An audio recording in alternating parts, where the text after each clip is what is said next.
धन्यवाद, धन्यवाद, धन्यवाद। परम पिता परमेश्वर, हम आपका हृदय से धन्यवाद करते हैं आपके प्रेम के लिए, उस अनुग्रह के लिए जो आप सब पापियों पर, सब मनुष्यों पर बनाए रखते हैं, ताकि प्रभु आपके इकलौते पुत्र प्रभु यीशु मसीह के उस बलिदान के द्वारा पापी उद्धार पाए और आपकी संतान बने, और प्रभु आपका नाम उन सब लोगों के जीवनों से महिमान्वित होने पाए, ताकि हम सब के जीवन से, हर पापी के जीवन से प्रभु यीशु मसीह के द्वारा परमेश्वर पिता की महिमा हो, और सारा आदर, सारी महिमा उसी महान परमेश्वर को मिले जिसने हमारे उद्धार के लिए सब कुछ पूरा किया है। धन्यवाद करते हैं आपके पवित्र वचन के लिए, धन्यवाद करते हैं पवित्र आत्मा के लिए, और चाहते पिता परमेश्वर के पवित्र आत्मा की रोशनी के द्वारा हमें ये वचन क्लियर और स्पष्ट समझ में भी आए, दिखाई भी दे, और हम इन वचनों को चलने वाले, इन पर चलने वाले, और इनको ये वचन हमारे जीवन में पूरा हो सके, ताकि प्रभु इन वचनों के द्वारा आपकी महिमा हमारे जीवन से प्रकट हो, और पवित्र आत्मा के द्वारा ये प्रकटीकरण सबके सामने हो, ताकि आपका नाम महिमा पाए। धन्यवाद के साथ हम इस प्रार्थना को आपके इकलौते पुत्र प्रभु यीशु मसीह के नाम से मांगते हैं, आमीन। Praise the Lord. हम परमेश्वर का धन्यवाद करते हैं। आज प्रेजेंस ऑफ गॉड पार्ट 56 है, और adulteration in the word of God by men लिखा है टू ऐड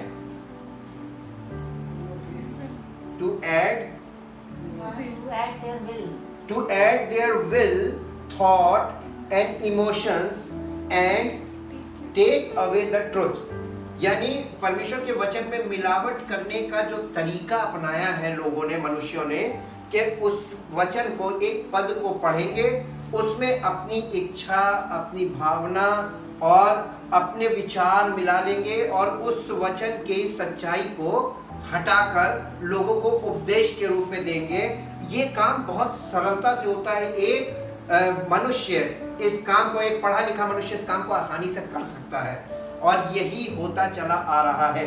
वचन की सत्यता हटाने का मतलब उसका कॉन्टेक्स्ट हटा दो, किस संदर्भ में ये बात बोली जा रही है, और उस संदर्भ को अपनी इच्छा और भावना में कन्वर्ट करके किसी को बता दो। यही है झूठी शिक्षा। बहुत सरल है इसे समझना, लेकिन हम इसकी और गहराई में बढ़ेंगे और इसको और अच्छी तरीके से समझेंगे, क्योंकि जब हम झूठ को जितना, यानी सच की खोज करते हैं, तो पवित्र आत्मा हमें सब प्रकार की झूठ और उस झूठ का गढ़ने का तरीका, ये सारी चीजें प्रकट करता है, और सब कुछ इस वचन में है जो लिखित वचन हमारे पास है। हमें इससे बाहर जाने की जरूरत नहीं है। हमें जरूरत केवल इस बात की है कि पवित्र आत्मा के द्वारा हम इस वचन को देखें और पवित्र आत्मा के नजरिए से इस वचन को पढ़ें, तो सब कुछ आपको इसमें दिखाई देगा जो बाहर हो रहा है संसार में, और सब कुछ जैसा हो रहा है वैसे ही लिखा हुआ है, आपको इसमें स्पष्ट होता जाएगा। मेरे साथ सबसे पहले आज इसी संदर्भ में, इसी टॉपिक के अंतर्गत हम सबसे पहले चाहेंगे पढ़िए दूसरा पत्रस 3 अध्याय उसके 14 से 18 पद तक पढ़ेंगे। इसलिए हे प्रियो, जबकि तुम इन बातों की आस देखते हो, तो यत्न करो कि तुम शांति से उसके सामने निष्कलंक और निर्दोष ठहरो। कि तुम शांति से उसके सामने, किसके सामने? परमेश्वर के सामने निर्दोष और निष्कलंक ठहरो। यत्न करना पड़ेगा आपको इस बात के लिए कि आप उसके सामने निर्दोष और निष्कलंक ठहरे। जी। और हमारे प्रभु के धीरज को उद्धार समझो। और हमारे प्रभु के धीरज को उद्धार समझो, जैसा हमारे प्रिय भाई पौलुस ने भी उस ज्ञान के अनुसार, जैसा कि हमारे प्रिय भाई पौलुस ने भी उस ज्ञान के अनुसार जो उसे मिला तुम्हें लिखा है, वैसे ही उसने अपनी सब पत्रियों में भी इन बातों की चर्चा की है, जिनमें कुछ बातें ऐसी हैं जिनका समझना कठिन है। इसका मतलब सबसे पहली बात जो हमको ध्यान देने वाली है कि परमेश्वर में के वचन में या परमेश्वर नए नियम के अंदर पत्रियों में लिखी हुई सब बातें हमारी समझ में नहीं आएगी। अब जब आपको सब कुछ समझ में नहीं आएगा तो ये बताइए इसका फायदा कौन उठाएगा? कुछ चालाक लोग, कुछ पढ़े लिखे लोग वो आपको मालूम क्या करेंगे, इन्हीं बातों में जो कठिन है समझने में, इन बातों में वो आपको अपने विचार, अपनी इच्छा और अपनी भावना मिलाकर आपको परोस देंगे उपदेश के रूप में। और ये इस प्रकार के उपदेशों के द्वारा आपके जीवन में बहुत बड़ा डिस्ट्रक्शन आएगा। आपको उद्धार तो नहीं मिलेगा, आपको यीशु मसीह भी नहीं मिलेगा, आपको पिता का प्रेम भी नहीं मिलेगा, आपको मिलेगा कुछ नहीं, बल्कि आपके लिए एक ऐसी सजा ठहराई गई है, उस सजा में आप चले जाएंगे। और ये सजा उन लोगों के लिए ठहराई गई जो ऐसा करते हैं, और उनके साथ उनके फॉलोअर बनकर हम भी उस सजा के हकदार हो जाएंगे। इसलिए पवित्र आत्मा जब आता है तो वो हमें सत्य की ओर ले जाता है, वो अंधकार से प्रकाश की ओर ले जाता है, वो हमें असत्य से सत्य की ओर ले जाता है। पवित्र आत्मा की जो सेवकाई है वो हर मनुष्य के जीवन में असत्य से हमें सत्य की ओर ले जाने की है। हमारे प्राणों में से सारा असत्य हमको प्रकट करके और हमें सत्य की ओर अग्रसर करने का काम पवित्र आत्मा करता है। जी आगे पढ़िए। और अनपढ़ और चंचल लोग, यहाँ हिंदी में लिखा है और अनपढ़ और चंचल लोग। बड़ी ताज्जुब की बात है, आज इस पढ़े लिखे युग में परमेश्वर के वचन में जो घुमा फेरी करके, उसको तोड़ मरोड़ करके, उसमें मिलावट करके कौन लोग प्रस्तुत कर रहे हैं, यहाँ पर लिखा है अनपढ़ और चंचल लोग। जी, उनके अर्थों को भी पवित्र शास्त्र की अन्य बातों की तरह, यानी पौलुस की पत्रियों में जो बातें समझने में कठिन हैं, उन बातों को अनपढ़ और चंचल लोग क्या कर रहे हैं, तोड़ मरोड़ के लोगों के सामने उपदेश के रूप में प्रस्तुत कर रहे हैं, और लोग उन बातों को बिलीव करके रिसीव कर रहे हैं। जी, उनके अर्थों को भी पवित्र शास्त्र की अन्य बातों, उनके अर्थों को यानी उनकी जो मीनिंग है उसको तोड़ मरोड़ के, और जैसा कि वो पवित्र शास्त्र की अन्य बातों यानी पुराने नियम से लेकर नए नियम तक की वचनों पर, पवित्र शास्त्र की सब आयतों पे, यानी पुराने नियम की हो चाहे नए नियम की हो, सब आयतों में वो यही खेल कर रहे हैं। जी, अन्य बातों की तरह खींच तान कर ओफो क्या कर रहे हैं, अपने ही नाश का कारण बना, माइनस प्लस भी कर रहे हैं, खींच तान भी कर रहे हैं, और तोड़ मरोड़ भी रहे।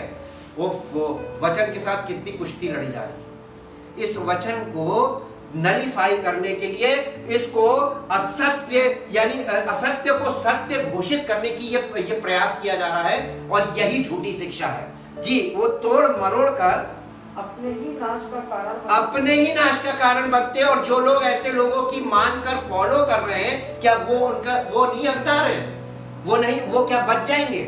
जी नहीं, बचेगा कोई नहीं। जो झूठ का गढ़ने वाला, झूठ का सुनने वाला, सुनकर मानने वाला, ये सब एक ही सजा के हकदार है परमेश्वर के वचन के अनुसार। जी आगे पढ़िए। इसलिए हे प्रियो, तुम लोग पहले ही से इन बातों को जानकर चौकस, आपको पहले से इन बातों को समझना होगा कि परमेश्वर के नाम पर किस प्रकार से गलत शिक्षा का एक बहुत बड़ा हिस्सा खड़ा हो गया है, और उसने गलत झूठी शिक्षा ऐसी खड़ी कर दी है, झूठा सुसमाचार लोगों के सामने रखा है, जिसका कोई प्रभाव लोगों के जीवन में, उनके परिवारों में और उनकी मंडली में कहीं दिखाई नहीं देगा। जी, ताकि अधर्मियों के भ्रम में फंसकर, ताकि तुम अधर्मियों के भ्रम में फंसकर अपनी स्थिरता को कहीं हाथ से खो ना दो। डर किसके लिए है? अगर आप सच्चे हैं, आप सच्चे परमेश्वर को जानना चाहते हैं और आप सच्चे परमेश्वर की खोज कर रहे हैं, तो आपके लिए ये एक यानी चेतावनी है, वार्निंग है कि आपको किस चीज से बचना है। आपको ये बाइबल में लिखी बातों को जिसे आप नहीं समझते हैं, और कोई भी व्यक्ति आपके सामने किसी भी प्रकार का इंटरप्रिटेशन रखता है, आप उसको सच मान के ग्रहण करते हैं, ये सबसे बड़ा फंदा है। आपको, हमें और आपको ऐसा नहीं करना चाहिए। क्यों नहीं करना चाहिए? क्योंकि परमेश्वर ने हमें इस चीज के लिए पहले से चेतावनी दी है कि तुम ऐसा मत करना। जी आगे पढ़िए। पर हमारे प्रभु और उद्धारकर्ता यीशु मसीह के, पर हमारे प्रभु और उद्धारकर्ता यीशु मसीह के अनुग्रह और पहचान में बढ़ते जाओ, उसके अनुग्रह और उसकी पहचान में बढ़ते जाओ। प्रभु यीशु मसीह के अनुग्रह में बढ़ो और उसकी पहचान में बढ़ो। यीशु मसीह की पहचान यानी यीशु मसीह का जीवन चक्र देखो, उसकी पहचान, उसको कॉपी करो। आप वर्ड में धोखा खा सकते हैं, सुनकर धोखा खा सकते हैं, लेकिन आप देखकर कभी धोखा नहीं खाएंगे। आपको यीशु मसीह को देखना है, यीशु मसीह के जीवन को देखना है, और इसमें सब कुछ है, प्रकट है, आप उसको देख सकते हैं जी। और पहचान में बढ़ते जाओ। हाँ। उसी की महिमा अब भी हो। उसी की, किसकी? प्रभु यीशु मसीह की महिमा अब भी हो, और युगान से युगान युग यानी युगों से युगों तक होती रहे। आमीन। आमीन। यानी ऐसा ही हो। ये बात प्रार्थना के तौर पे ये इंस्ट्रक्शन है। अब इसमें बताइए, मैं आपसे सबसे ये सवाल पूछना चाहता हूं कि चेतावनी में क्या चीज मना की गई है? क्या यहाँ पर प्रभु यीशु मसीह ने कभी किसी को प्रार्थना करते रहना और बाइबल पढ़ते रहना और चर्च जाते रहना और क्या कहते हैं वो प्रेज एंड वर्शिप करते रहना, जो कुछ आज कलीसियाओं में एक्टिविटीज चल रही है, क्या ये सब चीजें करने को कहा था, या ये कहा था कि पवित्र आत्मा तुम पर उतरेगा और तुम पवित्र आत्मा की सुनना और उसे मानना? क्या कंडीशन दी गई थी? और आज लोग किसकी सुन रहे हैं? जो कर रहे हैं वो किसके कहे से कर रहे हैं? ये प्रश्न उठता है, ये ऐसा क्यों हो रहा है जो नहीं लिखा है? कलीसिया की एक्टिविटीज में शुरू से ऐसा नहीं था। आप पहली सदी की कलीसिया में जाके देखिए, चेले मंदिर में जमा होते थे प्रार्थना करने के लिए। प्रार्थना का मतलब है परमेश्वर की उपस्थिति में प्रवेश करना, और परमेश्वर की उपस्थिति में पुराने जमाने में जब मंदिर में प्रवेश होता तो वहां एक्टिविटीज होती थी, बलिदान करना, और फिर वो और केवल याजक लोग अंदर जा सकते थे। लेकिन परम पवित्र स्थान तक कोई याजक कभी नहीं पहुंचा, यहाँ तक कि जितने महायाजक गए वो भी मर गए। लेकिन नए नियम के अनुसार मंदिर मालूम क्या है? क्या तुम नहीं जानते कि तुम्हारी देह पवित्र आत्मा का मंदिर है? अब ये मंदिर है, और मंदिर में क्या होना चाहिए मालूम है? पौलुस ने पत्री में लिख के बताया था कि अपने मन में भजन कीर्तन करते रहो। कहाँ? मन में। किसी जगह पर जमा होके करने को मना किया था। कोई जमा, आप जब तुम जमा होते हो तो तुम्हारे बीच में पवित्र आत्मा की सेवकाई होनी चाहिए, जो पहली सदी की कलीसिया में होती थी। और वहां पर यह होता था कि पवित्र आत्मा का प्रकाश जिस किसी पर होता था, वो व्यक्ति खड़े होकर पवित्र आत्मा के प्रकाश में प्रकाश की बातें करता था, जैसा कि पहला कुरिन्थियों 14 अध्याय में पौलुस ने बहुत डिटेल में बताया है। और हम उन बातों को पढ़ते तो है, लेकिन हम उन्हें समझते नहीं है। और जो कुछ आज चल रहा, हम इन चीजों को सीखकर इसके आदी हो गए हैं कि हम इस चीज में रम गए हैं और हमको इसकी आदत लग गई है, और इसलिए हम ऐसा आदतन कर रहे हैं। लेकिन मैं आपको बताना चाहता हूं कि प्रभु यीशु मसीह ट्रेडिशन को तोड़ने आया था कि ट्रेडिशन को यानी प्रमोट करने आया था। तो आज लोग ट्रेडिशन को प्रमोट क्यों करते हैं?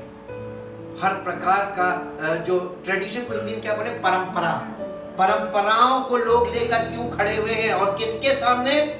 प्रभु यीशु मसीह के सामने परंपरा लेकर खड़े हैं। आज लोग बातें कर रहे हैं तो परंपरा की बातें कर रहे हैं, सत्य की बातें कोई नहीं कर रहा, क्योंकि सत्य से किसी को कोई मतलब नहीं, लोगों को मतलब परंपरा से रह गया है।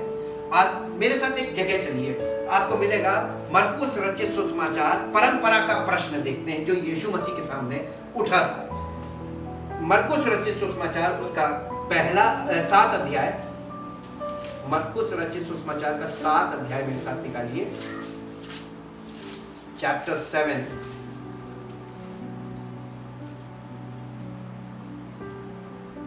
7 वर्स आप पढ़िए 5 पद से। इसलिए उन फरीसियों और शास्त्रियों ने उससे पूछा, इसलिए उन फरीसियों और शास्त्रियों ने यीशु मसीह से पूछा, तेरे चेले क्यों पूर्वजों की परंपराओं पर नहीं चलते? यीशु मसीह से प्रश्न किया कि तेरे चेले क्यों पूर्वजों की परंपराओं पर नहीं चलते हैं। ये बहुत बड़ा प्रश्न था उस समय में भी, और ये बहुत बड़ा प्रश्न है आज के समय भी। आप किसके चेले? सबसे पहली चीज ये, अगर आप परंपरा को फॉलो कर रहे हैं, आप पूर्वजों की परंपराओं को मान कर चल रहे हैं, तो आप ये देखिए, अपने अंदर झांक के और अपने आप से प्रश्न कीजिए कि आप किसके चेले हैं। ये परमेश्वर का वचन है, ये वचन का प्रश्न है, और ये व्यक्तिगत है, ये सामूहिक प्रश्न नहीं है। ये आपसे परमेश्वर का वचन पूछेगा कि उस जमाने में जो सवाल किया था, ये सवाल आज हमारे लिए भी सवाल है कि हम किस चीज को फॉलो कर रहे हैं, परंपरा को पूर्वजों की या यीशु मसीह को। यीशु मसीह को फॉलो करने वाले की जिंदगी अलग होती है, और परंपरा को फॉलो करने वाले की जिंदगी अलग होती है। आज आपको ये तय करना पड़ेगा अपने जीवन में कि आप परंपरा को फॉलो करना मांगते हैं कि यीशु मसीह को। डिसीजन आपका है। आगे पढ़िए। और बिना धोए हाथों से रोटी खाते हैं। ये एक उस जमाने में सेरेमोनियल क्लेंजिंग की बात है कि संस्कार ये था कि वो हाथ धो के खाना खाते थे। ये एक धार्मिक चीज थी। जी, उसने उनसे कहा, यीशु मसीह ने उनसे कहा, यशाया ने तुम कपटियों के विषय में बहुत ठीक भविष्यवाणी की। अरे ये तो रिलीजियस लीडर थे, यीशु मसीह उनको कपटी क्यों बोल रहा? पहला क्वेश्चन, यीशु मसीह उनको कपटी क्यों बोल रहा है? तुम कपटियों के विषय में यशाया ने ठीक भविष्यवाणी की है, जैसा लिखा है। ये लोग होठों से तो मेरा आदर करते हैं। कौन लोग? ये धार्मिक लोग जितने हैं और धार्मिक अगुए हैं, धार्मिक उनके फॉलोअर हैं, ये लोग होठों से मेरा बड़ा आदर करते हैं, पर उनका मन मुझसे दूर रहता है। लेकिन एक चीज इनकी परमेश्वर से बहुत दूर है, उनका दिल, उनका प्राण, उनका मन, उनके विचार, इसमें परमेश्वर से कोई मतलब नहीं। ये उनकी अपनी इच्छा वहां पर है। ये होठों से केवल, आप लोग आज प्रेज एंड वर्शिप कर रहे हैं, काहे से कर रहे हैं? होठों से कर रहे हैं। ये होठों से किया जाने वाला कोई भी कार्य परमेश्वर एक्सेप्ट नहीं करता। ये फिजिकल एक्ट है, और ये फिजिकल एक्ट की आदत लग गई लोगों को, और ये फिजिकल एक्ट्स में आज भी वैसे ही जैसा उस जमाने में हो रहा था वही आज भी हो रहा है, कोई नया नहीं हो रहा। जी, ये व्यर्थ मेरी उपासना करते हैं। वो कह रहा है ये व्यर्थ मेरी उपासना करते हैं, क्योंकि मनुष्यों की आज्ञाओं। दूसरी बात इनकी बताई क्यों ऐसा ये कर रहे हैं, क्योंकि ये लोग, ये जो रिलीजियस लीडर्स हैं, ये मनुष्यों की आज्ञाओं को धर्मोपदेश करके सिखाते हैं। धर्मोपदेश करके कैसे बना देते हैं? ये धर्मोपदेश मनुष्यों की आज्ञाओं को कैसे बना देते हैं? जो पूर्वजों की परंपराएं कहां से आ रही है? पूर्वजों ने परंपरा जो बनाई थी वही धर्म उपदेश है कि हमें ये नहीं करना चाहिए, हमें ऐसे नहीं करना चाहिए, हमें ये नहीं करना चाहिए, ये सब चीजें। और जब प्रभु यीशु मसीह ने आके सिद्ध बलिदान देकर सब कुछ पूरा करके हटा दिया और पवित्र आत्मा दे दिया कि तुम पवित्र आत्मा की अगुवाई में चलो, तो पवित्र आत्मा की अगुवाई में ना चलने वाले लोग इसी प्रकार की विधियों को फैला रहे हैं। जी, आगे पढ़िए। क्योंकि तुम परमेश्वर की आज्ञा को टालकर, तुम परमेश्वर की आज्ञा को टालकर मनुष्यों की रीतियों को मानते हो। अब देखिए, एक तरफ परमेश्वर की आज्ञाएं हैं और एक तरफ मनुष्यों की रीति है। आपको ट्रेडिशन चुनना है या परमेश्वर? आप अगर परमेश्वर को चुनेंगे तो ये लोग आपके साथ मालूम क्या करेंगे? बहिष्कार करेंगे आपका। ये लोग आपके खिलाफ लोगों को भड़काएंगे, ये लोग आपकी खिलाफत करेंगे और आपको समाज से बहिष्कृत करवाएंगे, एक्सकम्युनिकेट कराएंगे, आपको अपनी कमेटियों में से, अपने समाज में से आपका बहिष्कार करेंगे कि ये हम में से नहीं है, ये हमारे में से नहीं है। क्यों? क्योंकि आप उनके जैसा नहीं कर रहे हैं। आपने यीशु मसीह को मानना शुरू कर दिया, आप पवित्र आत्मा के अनुसार चलने लगे, और जब आप सत्य की आत्मा के अनुसार चलने लगेंगे तो आपके विरोध में यही लोग सबसे पहले खड़े होंगे। और इसका एग्जाम्पल हम पौलुस और पतरस इन लोगों की जिंदगी में, प्रेरितों का काम में देख सकते हैं। जी, आगे पढ़िए। उसने उनसे कहा, यीशु मसीह ने उनसे कहा, तुम अपनी परंपराओं को मानने के लिए परमेश्वर की आज्ञा कैसी अच्छी तरह टाल देते हो। देखिए, एक चीज मानने के लिए, परंपरा को मानने के लिए परमेश्वर की आज्ञा को बड़ी खूबसूरत तरीके से टालना अगर सीखना है तो आप इनसे सीख लीजिए, इनकी लाइफ से सीख लीजिए। इसीलिए प्रभु यीशु मसीह ने कहा था, शास्त्री फरीसी मूसा की गद्दी पर बैठे। जैसा मैंने कल आपको बताया था, उसने दिखाया था इनकी कथनी और करनी में अंतर होता है। ये फॉलो कुछ नहीं करते हैं, लेकिन ये लोगों को फॉलो करवाते हैं। अब आप ये बताइए, यीशु मसीह ने ये क्यों कहा था मत्ती 24 में कि झूठे भविष्यवक्ता और झूठे मसीह उठ खड़े होंगे, अंत का चिन्ह है। एंड टाइम का जो सबसे बड़ा चिन्ह दिया हुआ है वो यही चिन्ह दिया है, और रिपीटेडली उसने कहा। आप मत्ती रचित सुसमाचार उसके 24 अध्याय के 24 पद में जाके पढ़ेंगे, वहां पे बहुत भयानक बात लिखी हुई है। मत्ती रचित सुसमाचार 24 अध्याय 24 पद। जी, क्योंकि झूठे मसीह और झूठे भविष्यवक्ता उठ खड़े होंगे, क्योंकि झूठे मसीह और झूठे भविष्यवक्ता उठ खड़े होंगे और बड़े चिन्ह और अद्भुत काम दिखाएंगे, और बड़े चिन्ह और अद्भुत काम दिखाएंगे कि यदि हो सके बात ये सबसे बुरी बात है, सबसे भयानक बात है। ये ऐसे होंगे, इतने जबरदस्त खड़े होंगे कि ये हो सके तो चुने हुओं को भी भरमा देंगे, यानी कंफ्यूज कर देंगे। ये अच्छों को कंफ्यूज कर देंगे और इसमें इसीलिए मैक्सिमम लोग फंसेंगे। ये चिन्ह है अंत के दिनों का, क्योंकि 6 पद में उसने ये बात बोली, फिर उसके बाद उसने 24 पद में बोली और फिर बोली। इसने 3 बार इसी एक ही अध्याय में 3 बार रिपीटेडली बोला। क्यों बोला? क्योंकि सबसे बड़ा चिन्ह यही होगा कि झूठे शिक्षक, झूठे भविष्यवक्ता, झूठे प्रचारक उठ खड़े होंगे। ये मुख्य चिन्ह है अंत के दिनों का। और पवित्र आत्मा क्या करेगा? आपको मुख्य चिन्ह ही प्रकट करेगा और उनकी एक्टिविटीज को, क्योंकि प्रभु यीशु मसीह ने कहा कि मनुष्य का पुत्र इसलिए प्रकट हुआ ताकि शैतान के कामों को नाश करे। पवित्र आत्मा क्या करेगा? यीशु मसीह की इच्छा को पूरा करेगा कि शैतान के कामों को नाश करने का काम करेगा। कैसे? ट्रुथ से। और ट्रुथ आपके सामने इसीलिए पवित्र आत्मा खोल रहा है ताकि आप देखें कि उसकी एक्टिविटीज का एंड टाइम आ गया है। आपको ट्रुथ की तरफ बने रहना है, ट्रुथ को एक्सेप्ट करना है, फॉल्सहुड को आपको छोड़ना होगा। अगर आप फॉल्सहुड में फंस गए हैं तो आपको उस फॉल्सहुड को कंडेम करके ट्रुथ की ओर बढ़ना होगा। ये दिस इज योर डिसीजन, आपका व्यक्तिगत निर्णय होना चाहिए। इसमें परमेश्वर आपकी यही मदद करेगा कि आप जब निर्णय लेंगे तो पवित्र आत्मा आपकी सहायता करने के लिए आ जाएगा। इंग्लिश में चलिए आकर इंग्लिश में इसी बात को पढ़ें। The book of mark chapter 7 For false Christ, नहीं, मरकुस रचित सुसमाचार उसका 7 अध्याय और उसके 5 पद से इंग्लिश में। and the Pharisees And the Pharisees and scribes kept asking Jesus, kept asking Jesus, why do your disciples not order their way of of living according to the tradition यानी ये जिंदगी की बात कर रहे हैं कि तेरे चेले पूर्वजों की परंपराओं के अनुसार जीवन क्यों नहीं बिताते जी। handed down by the forefathers हमारे पूर्वजों ने एक परंपरा दी है, उस परंपरा में क्यों नहीं चल रहे हैं तेरे चेले? to be observed but eat with hands unwashed and ceremonially not purified। यानी ये संस्कार के अनुसार काम नहीं कर रहे हैं। पहले संस्कार पूरे करने चाहिए, यानी ट्रेडिशन को फॉलो करो, उसके बाद खाना खाओ जी। But he said to them excellently and truly so that there will be no room for blame did Isaiah prophesy of you the pretenders and hypocrites। यानी इसका मतलब वहां पर क्या बोला था?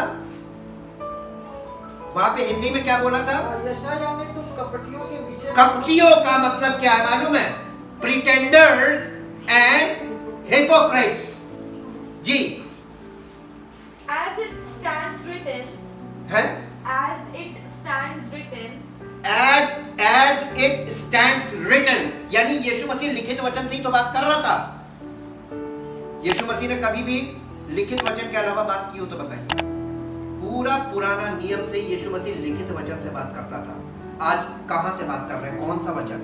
लिखित में क्या है और बोल क्या रहे हैं? लिखित में क्या है, वो बोल क्या रहे और जी कैसे रहे, चल कैसे रहे, कर क्या रहे। आप जो लिखा है वो नहीं बोल रहे और जो बोल रहे हैं उसके अनुसार चल नहीं रहे। सब चीजें डिफर कर रही हैं। ये डिस्कॉर्ड आपकी लाइफ से दिख रहा है। आपके बोलने में कुछ है, आपके जीवन में, आपके चलने में कुछ है और लिखा कुछ है। 3 पार्ट हो गए जी। These people constantly honor me with their lips but their hearts hold off and are far distant from me। ये परमेश्वर से प्रेम करने वाले लोग नहीं है, ये चापलूसी वाले लोग हैं। जब कोई व्यक्ति किसी की चापलूसी करता है तो वो स्वार्थी और लालची होता है, इसलिए चापलूसी करता है। वो दिखावे का प्रेम दिखाता है, बैरी अधिक चुंबन करता, वो वाली बात जी। In vain fruitlessly and without profit यानी बिना फल रहित, fruitlessly and without profit, and without profit do they worship me, do they worship me, ordering and teaching to be obeyed as doctrines the commandments the commandments and precepts of men. and precepts of men, यानी मनुष्यों की बनाई हुई शिक्षाओं को मेरी विधि करके सिखाते हैं, ये कह रहा है इंग्लिश में, ज्यादा क्लियर है जी। You disregard Do you disregard and give up and give up and ask to depart and ask to depart from you the commandment of God and cling to the tradition of men, keeping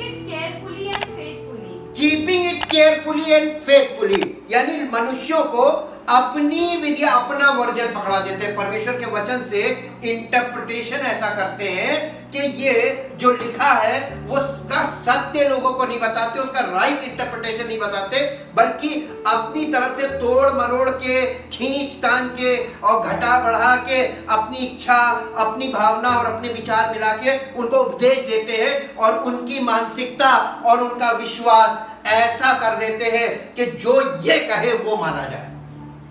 hallelujah. और आज क्या हो रहा है? You can see this in the lives both the members and the leaders, दोनों की जिंदगी में आप देख सकते हैं और आप परमेश्वर के वचन में देख सकते हैं। टैली कीजिए। ये है हमारे पास परखने के लिए, ये है, इसके बिना आप परख नहीं सकते। अगर ये ना होता तो परखना बहुत मुश्किल होता है, पहचानना बहुत मुश्किल होता है। हमारे पास डिसर्नमेंट पावर है, रिटन वर्ड, ये एविडेंस है जी। And he said to them, you have a fine way of rejecting, thus thwarting and nullifying and doing away with the commandment of God in in order to keep your tradition, your own human regulation. and your human regulation, तुम अपनी मानव विधियों को मानने के लिए उनको तैयार कर लेते हो।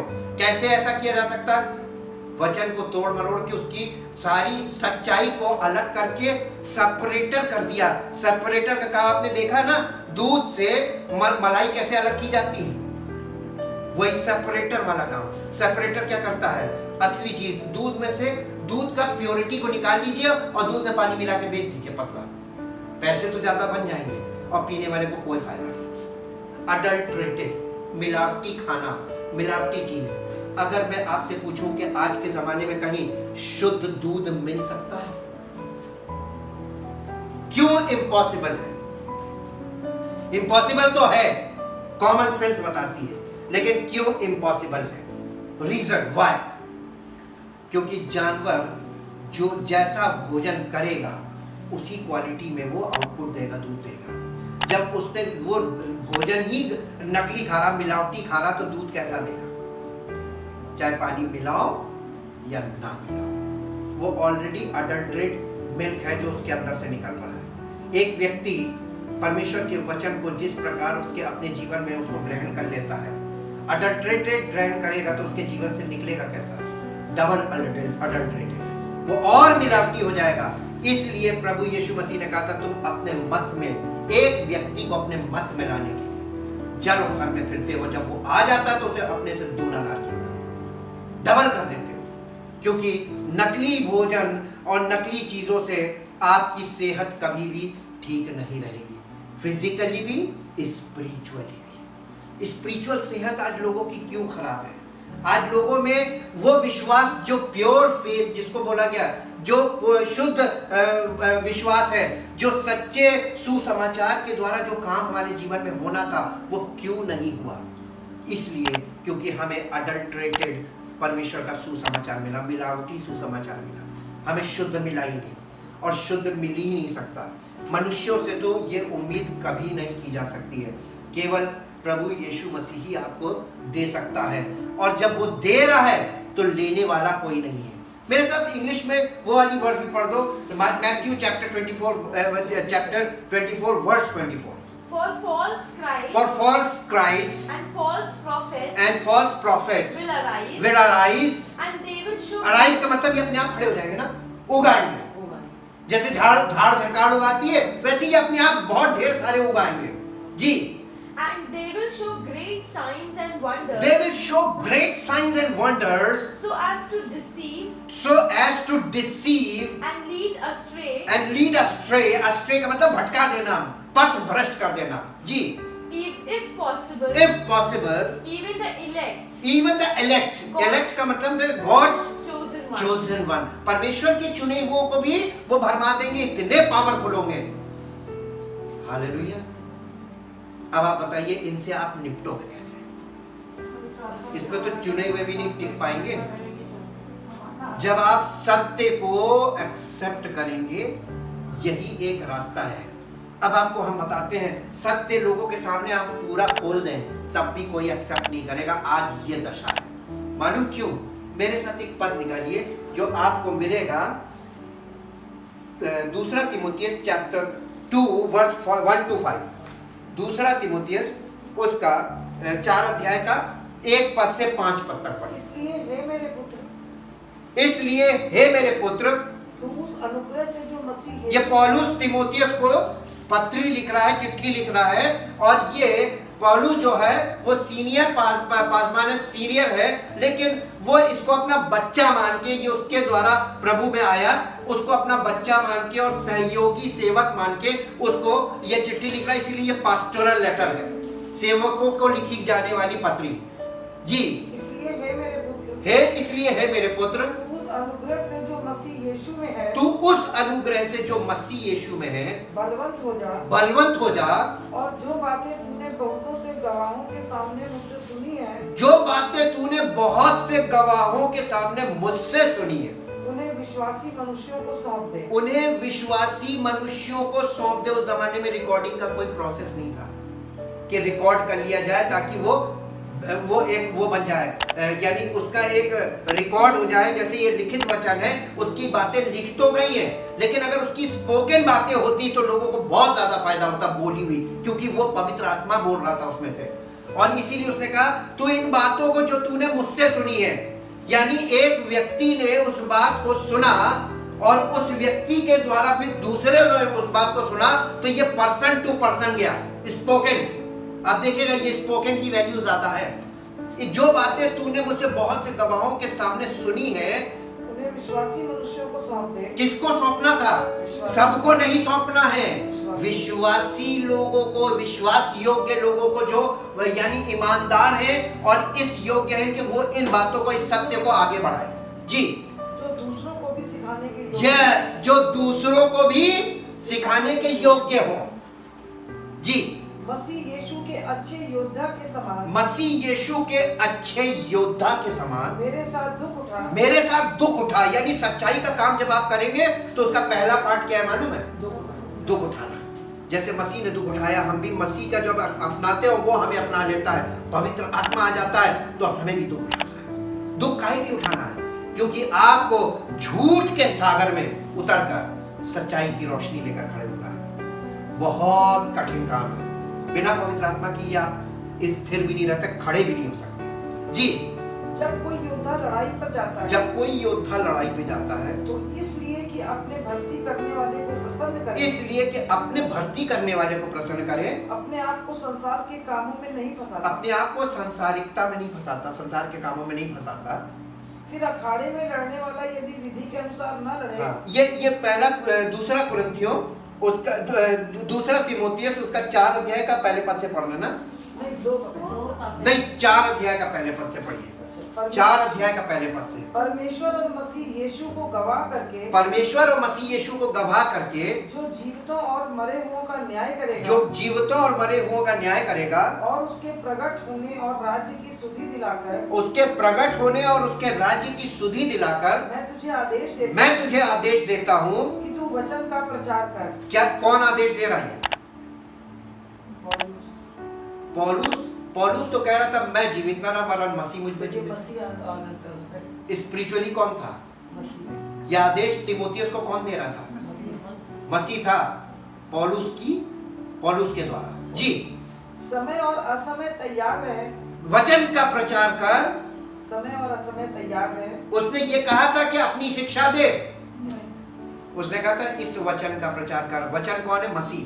मसीह का प्रचार कर, आप ऐसे समझिए। और समय असमय तैयार रहे, सब प्रकार की सहनशीलता, सब प्रकार की सहनशीलता और शिक्षा के साथ उलाहना दे, और शिक्षा के साथ उल्हाना दे। और डांट और समझा। उसने ये क्यों नहीं कहा कि सेवकाई में आज जो की जा रही वो सेवकाई क्यों नहीं बोली कि जा लोगों को दुआ प्रार्थना करा और उनको प्रेजेंट वर्शिप करा और उनको जो एक्टिविटी चल रही है ये सब कन्वेंशन करो, कॉन्फ्रेंस करो, इन चीजों में संडे स्कूल, लेडीज मीटिंग, ये सब क्यों नहीं ये बोला? कहां लिखा है इसके अंदर? जो चल रहा हम उसकी बात कर रहे हैं, जो लिखा है उसको आप टैली कीजिए, क्या लिखा है और क्या हो रहा है। अब फिर से पढ़िए। पहले से नहीं, हाँ पहले पद से। परमेश्वर और मसीह यीशु को गवाह करके, परमेश्वर और मसीह यीशु को गवाह करके, दो गवाह है, ये बात बोली जा रही है। जो जीवितों और मरे हुओं का न्याय जो करेगा, जीवितों और मरे हुओं का न्याय करेगा और उसके प्रकट होने और उसके प्रकट होने, और राज्य की सुधि दिलाकर, दो चीजों की सुधि भी दिलानी, उसके प्रकट होने, और उसके राज्य। यीशु मसीह की सेकंड कमिंग, और उसके राज्य की सुधि दिलाकर। मैं तुझे आदेश देता मैं तुझे आदेश देता हूँ कि तू वचन का प्रचार, तू वचन का प्रचार कर, समय और असमय तैयार रहे, समय और समय खुद तैयार रहे, सब प्रकार की सहनशीलता और सब शिक्षा प्रकार की सहनशीलता और शिक्षा के साथ, और शिक्षा के साथ उलाहना दे, उलाहना दे। और डांट और समझा। बाप रे, ये तो बड़ा कठिन काम दिया था लोगों को, डांटने का, उल्हाना देने का, समझाने का। ये काम था पवित्र आत्मा का। ये this is the ministry of the holy spirit through the word. जी, क्योंकि ऐसा समय आएगा, क्योंकि ऐसा समय आएगा, ये देखिएगा, भविष्यवाणी सुनिएगा, क्योंकि ऐसा समय आएगा जो अब है, जो जब लोग खरा उपदेश न सह सकेंगे। कौन सा उपदेश? खरा, खरा का मतलब क्या होता है? खरा, आज लोग, मैं आपको चैलेंज कर रहा हूं कि हमारे द्वारा जो मैसेजेस जा रहे हैं ये सब लोग सुनना पसंद नहीं करेंगे, और अगर सुन भी लिया तो एक बार के बाद दोबारा नहीं सुनेंगे, मन नहीं लगेगा उनका, क्योंकि लोग खरा उपदेश सुनना पसंद नहीं करेंगे। ये भविष्यवाणी उसने उसी समय कर दी थी। क्यों ऐसा होगा? आगे पढ़िए। पर कानों की खुजली, पर कानों की खुजली के कारण, अपनी अभिलाषाओं के अनुसार, अपनी अभिलाषाओं के अनुसार, अपने लिए बहुत से उपदेशक बटोर लेंगे। यानी हर व्यक्ति का अपना एक गुरु होगा, अपना एक पास्टर होगा। ये हमारे पास्टर है, ये हमारे पास्टर, वो हमारे मन की बात करते हैं, और कड़ी बातें जो करते हैं ये हमारा पास्टर नहीं है, कि हम नहीं, हमें नहीं समझ में आती है। हम लोग विश्वास में मजबूत इसीलिए हुए, छोटी छोटी बातें आपसे कहते ही देखिए डांट खा जाएंगे, पहले खुद निपट लो, जब ना निपटे तब कहो।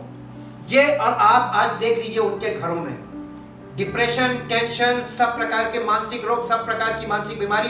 अरे मुसीबत शुरू नहीं हुई कि धड़ाधड़ पलटने लगेंगे। मालूम क्यों? क्योंकि कड़ा उपदेश, खरा उपदेश जो होता है वो कड़ा उपदेश होता है, वो झेल नहीं पाएंगे, क्योंकि उन्होंने शुरू से झेला नहीं है। उन्होंने शुरू से प्यार से पुचकारने वाली बातें, मन की बातें, धीरज वाली बातें, अरे प्रभु तुम्हारी आशीष, तुम्हें आशीष देगा, ये वाले सुनने के कानों की खुजली, यही सुनना मांगते हैं। हमसे कोई मीठी मीठी बातें करे तो अच्छा है, उसको हम लव गिफ्ट देंगे, कड़ा कड़ा बोलेगा उसको भगा देंगे, और ये करते हैं।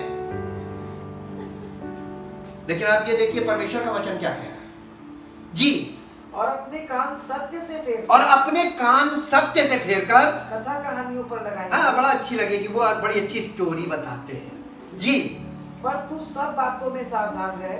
इसको कह रहा पौलुस, अपने जूनियर से कह रहा तू सब बातों में सावधान रहे। जी, दुख उठा। फिर कहा उसने, देखिए 2 पद में भी, दूसरे अध्याय में पढ़े तो वहां भी लिखा था दुख उठा। आपको सच्चाई का काम करना है, अगर पवित्र आत्मा आपको दिया गया सत्य के लिए, और सत्य पर चलने के लिए, और सत्य बोलने के लिए, चलो और बोलो, और उसके लिए आपको मालूम क्या करना है? दुख उठाना पड़ेगा। कौन तैयार होगा? कोई नहीं। आज के युग में कोई नहीं। आज तो सुख विलास के पसंद करने वाले हैं, आज तो स्वार्थी हैं, और आज पैसे के लोभी हैं। ये लोग कभी भी इस काम के लिए उपयुक्त नहीं होंगे। दुख उठा, सुसमाचार प्रचार का काम कर, सुसमाचार प्रचार का काम कर। वो सुसमाचार जो पौलुस ने सुनाया, जो सच्चा सुसमाचार है। और आपने क्या लिखा है? और अपनी सेवा को पूरी कर। Thank you Jesus. इंग्लिश में पढ़ दो बेटा जी। 1 से 5। दूसरा तिमोथियस 4 अध्याय। I charge you I charge you in the presence of God in the presence of God and of Christ Jesus, and of Christ Jesus, who is to judge the living who is to judge the living and the dead, and the dead, and by in the light of his coming in the light of his coming, second coming के time की बात कर रहा जी, and his kingdom. and his kingdom, Herald herald and preach the word. and preach the word. Keep your sense of urgency. Keep your sense of urgency. Stand by. Stand by. Be at hand Be at hand and ready. and ready. Whether the opportunity seems to be favorable Whether the opportunity seems to be favorable, यानी तुम्हारे लिए समय उपयुक्त है तब भी, or unfavorable, और unfavourable यानी तुम्हारे लिए परिस्थिति उपयुक्त नहीं तब भी तुम खड़े रहो, सुसमाचार प्रचार करो जी। whether it is convenient Whether it is convenient or inconvenient, और इनकन्वीनियंट यानी तुम्हारे लिए ये सरल पड़े या तुम्हारे लिए बहुत इनकन्वीनियंट हो, यानी आउट ऑफ द वे जाकर करना पड़े, सुसमाचार प्रचार कर जी। whether it is welcome whether it is welcome, लोग तुम्हारी बातों का स्वागत करें तो भी unwelcome, और अनवेलकम ना पसंद करें, लोग पसंद ना करें तो भी सुसमाचार प्रचार कर जी। you as preacher of the word, You as preacher of the word are to show people in what way what way their lives are wrong. their lives are wrong. आपको हर समय, अगर आप परमेश्वर के वचन के लिए चुने गए हैं, आप मसीह के द्वारा खड़े किए गए हैं, आप मसीह के द्वारा नियुक्त किए गए, पवित्र आत्मा क्यों मिला है? ताकि तुम लोगों को यह बताओ किस तरीके से उनकी जिंदगी गलत है। To show the people in what ways their lives are wrong. उनका जीवन कैसे गलत है। आगे and convince them, rebuking rebuking and and correcting, warning and urging and encouraging them, and encouraging them, being unflagging and inexhaustible and inexhaustible in patience and teaching. in patience and teaching. For the time is coming For the time is coming and now when people will not tolerate, endure sound and wholesome instruction, instructions, but but having ears itching for something pleasing and gratifying, they will gather to themselves one teacher after another to a considerable number, chosen to satisfy their own liking and to foster the errors they hold, and foster the error they hold, and will turn aside and they will turn aside from hearing the truth and wander off into myths and man-made fictions. जो लिखा है वो हो रहा है कि नहीं हो रहा है? You can see, जो लिखा है और जैसा लिखा वैसे ही हो रहा है। इस चीज की भविष्यवाणी थी आमोस की पुस्तक में, चले हिंदी में फिर इंग्लिश में। आमोस की पुस्तक पुराने नियम में है, आमोस की पुस्तक, आमोस आपको होशिया के बाद योएल के बाद आमोस 8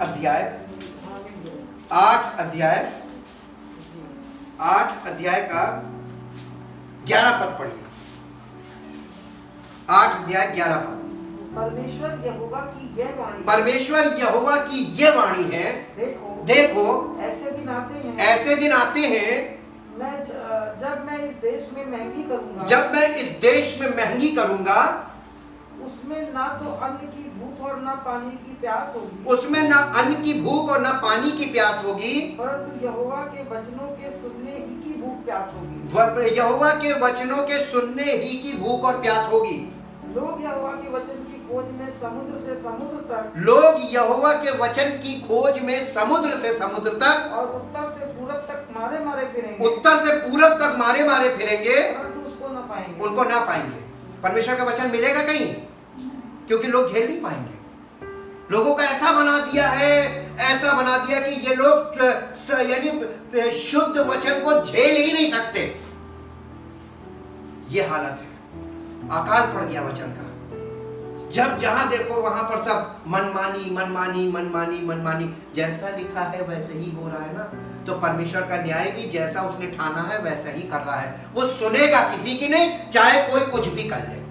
परमेश्वर की योजना लिखा है व्यवस्था में। यीशु मसीह ने कह दिया था कि व्यवस्था की लिखी एक एक बात, उसकी एक एक मात्रा बिंदु जब तक पूरा नहीं होगी टलेगी नहीं, और वो टल नहीं सकता। परमेश्वर का वचन कभी न टला है और न कभी टलेगा। इसको बोलते हैं इनफॉलिबल वर्ड। ये बिना पूरा हुए नहीं टलता। क्या आज लोग क्या कर रहे हैं?